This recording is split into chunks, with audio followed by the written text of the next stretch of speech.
The fireplace. This is the first paranormal experience that I ever had. It took place at my grandma's house, and I was 7 years old.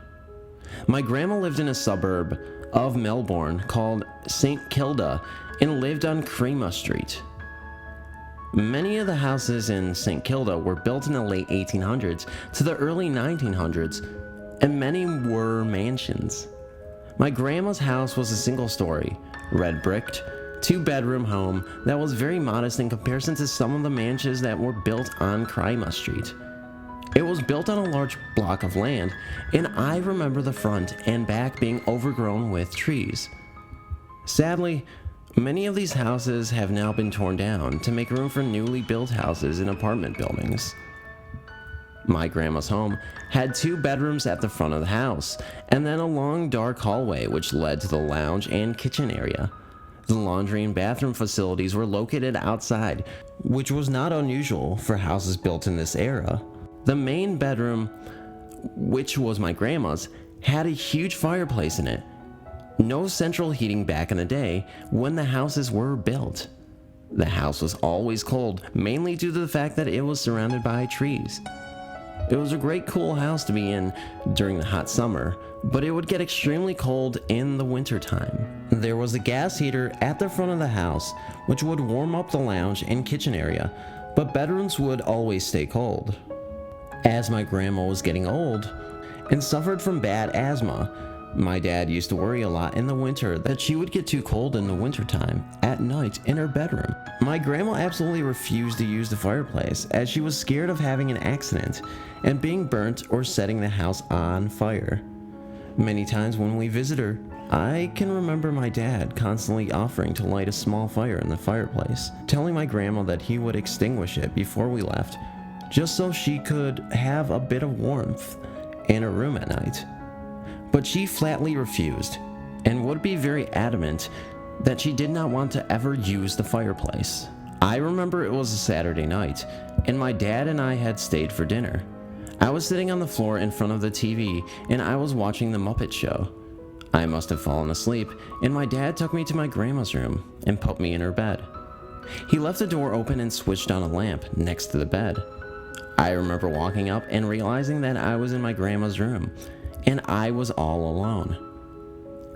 I hated being alone in her house, and I was really afraid of the long dark hallway and would never venture to the front of the house without someone being with me. I threw back the bed covers and contemplated whether I should call out for my dad to come and get me, or if I should make the bolt down the dark hallway to the safety of my dad and grandma. I put my feet on the floor, deciding I would run down the hallway, and something flickering caught my attention out of the corner of my eye. Standing by the fireplace was a transparent figure of a lady. She was standing side on and seemed to be gazing sadly into the fireplace. She was wearing a nightgown that was long at the back, but the front of the gown seemed much shorter and ragged looking. I screamed like a banshee and tore out of the room down the hallway where my dad met me halfway. Through terrified tears, I told him that there was a lady in a funny nightie in my grandma's room. He went to have a look while my grandma hugged me. She told me not to be afraid and the lady would never hurt me. My dad assumed that I must have had a bad dream, although I insisted it was real. Every time we visited my grandma after this, I would never look into her bedroom, for fear I would see this lady once again. A few years later, my grandma moved, as the house was getting too much for her to maintain on her own, and she moved into a smaller flat. While packing and cleaning up, my dad made a joke that at least we would not have to clean out the fireplace, as it had never been used, and it brought back the memory of the night I saw the lady in the strange nightie. I asked my grandma if she remembered, and she said of course she did. She then went on to tell me that she had seen this lady on many occasions over the years, and had grown used to seeing her. She believed that she was a past resident of the house that had probably fallen into the fireplace and had burnt herself to death. hence why her nightgown was shorter and ragged at the front, as it was burnt. My grandma had not mentioned this to me before, as she did not want me to be any more scared than I was when I visited her.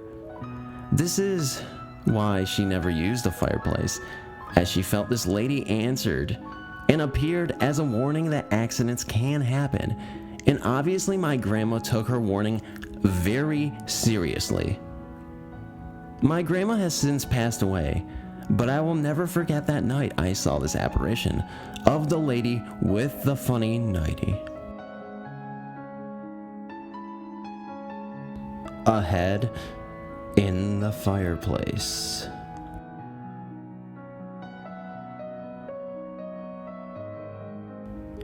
I've lived in the same house all my life. I'm 16 in a few weeks.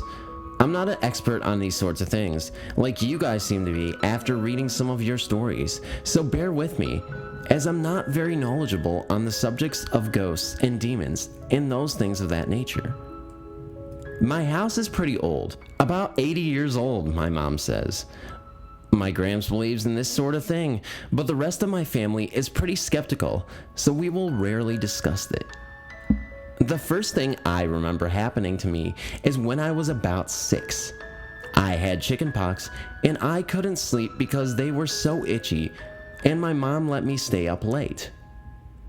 It was about midnight and I was watching Jurassic Park. I was alone, but my mom was in the next room if I needed her. We have this big old-fashioned fireplace, but we rarely light it, and it wasn't lit on this night. There was a funny bit in the movie, and I giggled, and I heard a laugh, really quietly, but pretty gruff like a man's. I turned around and saw a man's head in the fireplace. It disappeared quickly, but I was convinced of it. I wasn't frightened at all and just carried on watching the film. See, I have no idea how that head even materialized. I know there was an old lady who previously lived there. She was a librarian. She knew my mom, and my mom had lived on the street all her life. The lady moved out and went to live with her relatives. That was about 25 years ago, so I'm assuming she's not alive, and she was very old when she left. So I'm thinking she might have had a husband, and I guess if I were to explain the fireplace incident, it might have been her husband in the fireplace. I know this is a short story, but there were other events that occurred that I will explain in a different post. So does anybody know what happened or can explain anything about the man in the fireplace? I'm still at a loss for words. I don't know what to say about that. As I said, I'm new to this whole experience and I don't know much about paranormal activity. Thank you though. About 15 years ago, the guy living in my current house died. After about 12 years, we moved in. People say he died from a heart attack, but others say his wife killed him. But I ended up getting the room he died in. Every night, I could hear beating in the chimney in the room, and it would slowly move its way up right above my bed. A week later, I had my friend Megan spend the night to see if we could hear it too. Well, she did. Then I had my sister stay in there to see if she could hear it. About a week later, it was my birthday, and we slept out in the tent. We could hear someone screaming, so we went out to check it out.